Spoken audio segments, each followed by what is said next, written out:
My favourite part of shooting the Vikings is the opportunity to do justice to this culture of people that has long been forgotten in the media, in the TV world, definitely. We're celebrating a culture that has been dead for quite some time, and to bring that back to life is something that you don't get to do every day on set. Our show is a combination. Yes, it's an adventure show, but it's also a very smart, intelligent show that explores different worlds, how Vikings lived, their belief system. We have so much history to tell. Who wants to be king?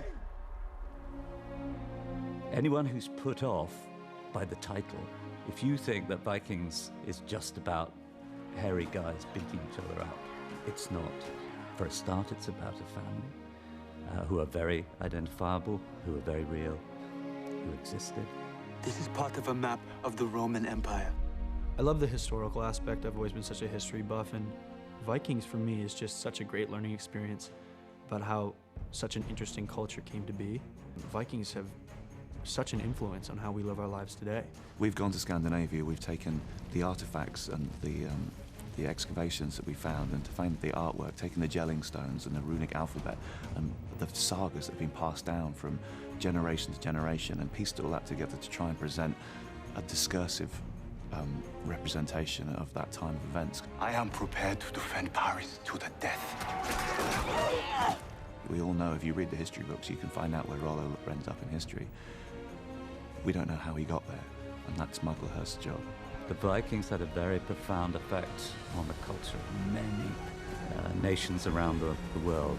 Russia is called Russia because of the Rus Vikings.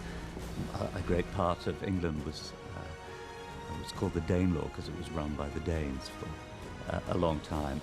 But beyond that, a lot of our laws and customs come from Vikings. So we're finding out about, the theme of what drives the culture.